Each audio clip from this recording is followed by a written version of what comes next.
A lot of my YouTube viewers watch my videos and understand me very, very well. But then they watch a TV series or film and they understand much, much less. Why is this? Why does this happen?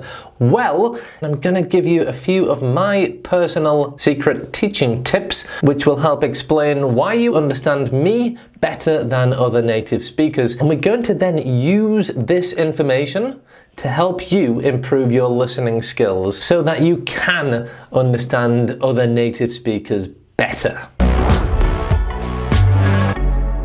The reason I'm here teaching is to get my message to you, whether that be advice for learning English or help with your pronunciation or grammar explanations. It's very important for me to get my message to you clearly in English about a complicated topic of English. So obviously it's better if my English is very easy to understand and not blah, blah, blah, blah, like you can get on the streets of London or in movies. So I'm going to tell you 5 things that I naturally do when I'm teaching, which help you understand me better than other native speakers. So the first thing I do is I avoid too much linking, too much connected speech. Connected speech is a very important aspect of English pronunciation, and it's when we link words together to speak more fluently. If you've ever listened to a native speaker and thought to yourself, wow, that sentence sounded like one long word. If you've thought that, that's because we use connected speech to connect all the words together so that we can speak more quickly and fluently.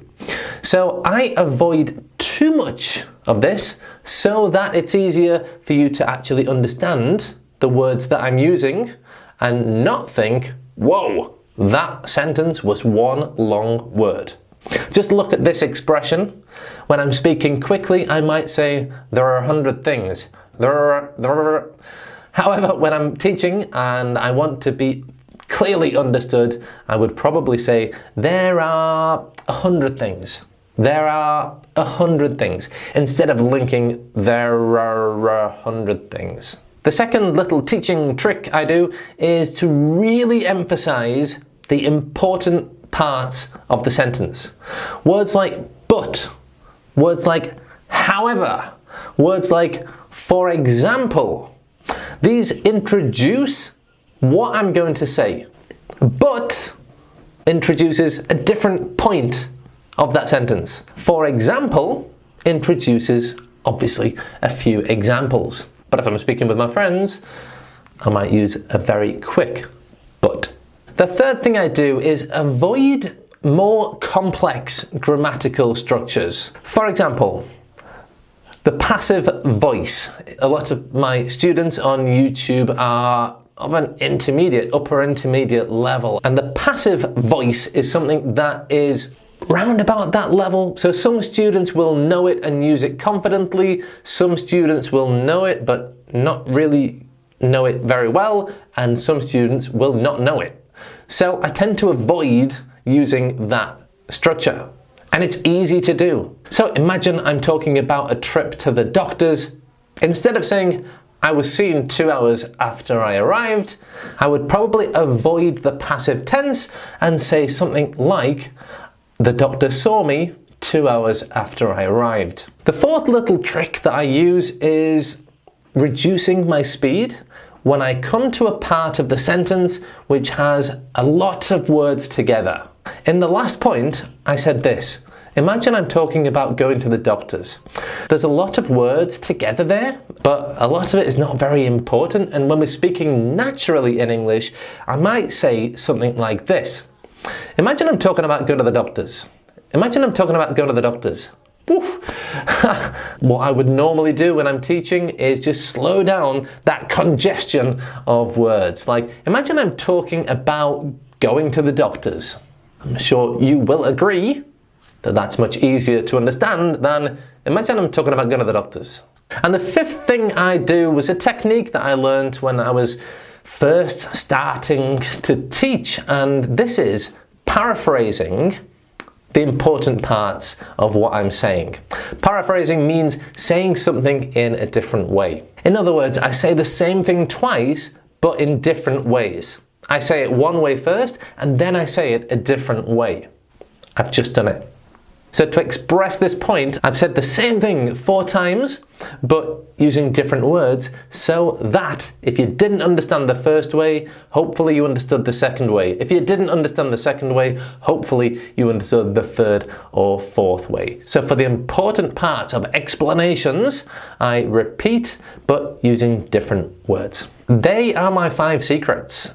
Now, as I said before, we can use this information to actually help you improve your listening skills in English. For example, I said that I avoid too much connected speech, too much linking. Now, native speakers link all the time and use connected speech all the time. As I said, it's a really important part of English to learn. Not a part that too many people teach, but connected speech can help you do 2 things. First, it can help you sound more fluent and more natural when you're speaking English. It'll help you sound more like a native speaker, but it will also help you understand native speakers when they're speaking, because you won't feel like, whoa, that's one long word. You'll be able to identify their linking sounds that they use, and it will help you understand native speakers more easily. If you want to learn more about connected speech, have a look in the description for a course I've started offering called Let's Connect. This deals with all the connected speech techniques that native speakers naturally use, which makes it difficult for students to understand them when they're speaking quickly. Okay, also I said I avoid complex grammar structures, so obviously one thing that you can do is to learn those complex grammar structures, but also familiarize yourself with it, learn it, practice it, but also get used to identifying it when you're listening to English. If you're watching programs with subtitles, analyze their English a little bit. Try to identify these structures and go back and listen to it again so you can hear how it sounds by native speakers. Right, I also said that I slowed things down when I had a lot of words together, and one thing that we can learn to help understand native speakers who are saying a lot of words very quickly together is learn relaxed pronunciation. Relaxed pronunciation is another thing I cover in my Let's Connect course, and an example of relaxed pronunciation is this. Instead of could you ask him, when native speakers are speaking quickly, could you becomes could ya. And with ask him, we would normally delete the H of him. Ask him, could ya, ask him. To link could ya with ask him, we would normally put a linking w in the middle. Could you ask him? Could you ask him?